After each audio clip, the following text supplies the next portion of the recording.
ট্রেনে আপনার সিটের মধ্যে অজানা কেউ এসে বসে পড়েছে, ট্রেনের মধ্যে আপনার বাড়ির মেয়ে বউদের সঙ্গে কেউ অভব্য আচরণ করছে, ট্রেনের বাথরুমের খুব খারাপ অবস্থা, ট্রেনের মধ্যে আচমকা আপনার শরীর খারাপ করছে, এইসব এমার্জেন্সি সিচুয়েশনকে কীভাবে আপনি হ্যান্ডেল করবেন, কোথায় কল করলে রেলওয়ে কর্তৃপক্ষ আপনাকে সাহায্য করতে ছুটে আসবে, কোন অ্যাপে অভিযোগ জানালে দ্রুত তার ব্যবস্থা নেওয়া হবে। আজকের এই ভিডিওতে রেলওয়ের কিছু অজানা তথ্য সম্পর্কে আপনাদের কাছে শেয়ার করব। তার সাথে সাথে রেলওয়ের কিছু গুরুত্বপূর্ণ নিয়ম সম্বন্ধে আপনার কাছে তুলে ধরবো, যাতে ট্রেনের মধ্যে আপনাদের কোনো সমস্যার সম্মুখীন না হতে হয়। তো আমি শুভদীপ, আপনারা দেখছেন বেঙ্গলি টিপস ইউটিউব চ্যানেল। তো ভিডিওটি ভালো লাগলে ভিডিওকে লাইক করবেন, চ্যানেল নতুন হয়ে থাকলে চ্যানেলটিকে সাবস্ক্রাইব করবেন। তো চলুন আপনাদের সময় নষ্ট না করে ভিডিওটি শুরু করা যাক। ধরুন আপনি রিজার্ভেশন টিকিট কেটে কোথাও একটা যাচ্ছেন, হঠাৎ আপনি লক্ষ্য করলেন আপনার সিটে কেউ অজানা ব্যক্তি এসে বসে পড়েছে। তখন আপনি কি করবেন? তার সঙ্গে ঝামেলা জড়াবেন? ভুলেও সে পথে পা বাড়াবেন না। সোজা আপনার ফোনের মেসেজ বক্স খুলুন, মেসেজ বক্সে লিখুন সিট, পেজ দিয়ে লিখুন আপনার পিএনআর নাম্বার, পেজ দিয়ে লিখুন আপনার সিট নাম্বার, তারপর পেজ দিয়ে লিখুন seat occupied by unknown passenger. তারপর এই মেসেজটিকে সরাসরি পাঠিয়ে দিন 139 নাম্বারে। কিছুক্ষণের মধ্যে দেখবেন টিটি বা আরপিএফ এসে ওই ব্যক্তিকে আপনার সিট থেকে তুলে দিচ্ছে। এক্ষেত্রে আপনাকে কোনো ঝামেলাই পোয়াতে হলো না। আপনি যে ট্রেনে ট্রাভেল করছেন, ধরুন সেই ট্রেনের বাথরুম পরিষ্কার নেই, অথবা জলের সমস্যা আসছে, অথবা ইলেকট্রিকের কোনো সমস্যা আসছে, তাহলে আপনি কি করবেন? সরাসরি ফোনে মেসেজ বক্স খুলুন, মেসেজ বক্সে লিখুন পিএনআর, পেজ দিয়ে আপনার পিএনআর নাম্বার লিখুন। তারপর বাথরুম যদি পরিষ্কার না থাকে তাহলে লিখুন সি অর্থাৎ ক্লিনিং। যদি জলে কোনো সমস্যা থাকে তাহলে লিখুন ডব্লিউ অর্থাৎ ওয়াটার। যদি কারেন্টে কোনো সমস্যা থাকে তাহলে লিখুন ই অর্থাৎ ইলেকট্রিক।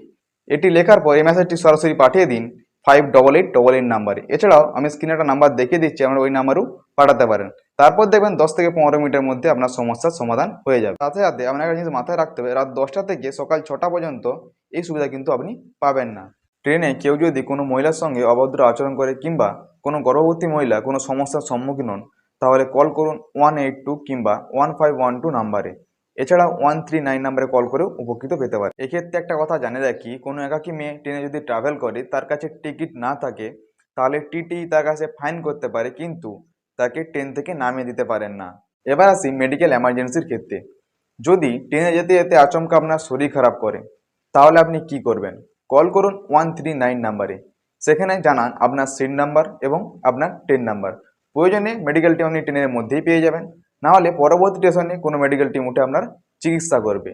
এছাড়াও আপনার কোনো যদি লাগেজ চুরি হয়ে যায় বা কোনো কিছু চুরি হয়ে যায় কিংবা খাবার সম্বন্ধে কোনো অভিযোগ থাকে, তাহলে কল করুন 139 নাম্বারে। সেখানে কল করে আপনি অভিযোগ জানাতে পারেন। এই সমস্ত সুযোগ সুবিধা একসঙ্গে পেতে চাইলে গুগল প্লে স্টোর থেকে আজই ডাউনলোড করুন রেল মাদার অ্যাপ।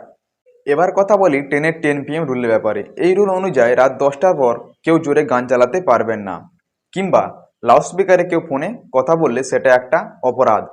ট্রেনের মিডিল বার্থ এবং ট্রেনের লোয়ার বার্থে রাত 10টা থেকে সকাল 6টা পর্যন্তই শুতে পারবেন। এরপরে সিট দখল করে থাকাটা সেটা একটা অপরাধ। এছাড়াও রাত 10টার পর কেউ যদি ট্রেনের লাইট নিভিয়ে যেতে চায়, সেটাও কিন্তু একটা যুক্তিযুক্ত। রাত 10টার পর কোনো টিটি আপনার কাছে ট্রেনের টিকিট চাইতে পারবে না। তো চলুন এবার আছে ট্রেনের কিছু হিডেন ফেসিলিটি নিয়ে, যেগুলো আপনাদের চোখের সামনে থাকা সত্ত্বেও আপনার তার সুযোগ সুবিধা নেন না। যদি আপনি একজন জেনারেল স্টুডেন্ট হন কিংবা SC/ST আওতায় পড়েন, তাহলে আপনি এই সুযোগ সুবিধা পেতে পারেন। ধরুন আপনি ট্রেনে চেপে কোথাও পরীক্ষা দিতে গেছেন কিংবা বাড়ি ফিরছেন, সেক্ষেত্রে আপনি 50 থেকে 75% ছাড় পেতে পারেন। এই সুযোগ সুবিধা নেওয়ার জন্য আপনাকে স্কুল কিংবা কলেজ থেকে আপনাকে একটি অ্যাপ্লিকেশনে সই থাকা দরকার। এই সুযোগ সুবিধা সেকেন্ড সিটি এবং স্লিপার ক্ষেত্রেই প্রযোজ্য। ভিডিওটি কেমন লাগলো কমেন্টে লিখে জানাবেন, এবং চ্যানেল নতুন হয়ে থাকলে চ্যানেলটি সাবস্ক্রাইব করে পাশে বেল আইকনটি অন করে রাখুন, যাতে নতুন নতুন আপডেট আপনার কাছে সবার আগে পৌঁছে যায়। তো চলুন দেখা হচ্ছে পরবর্তী ভিডিওতে।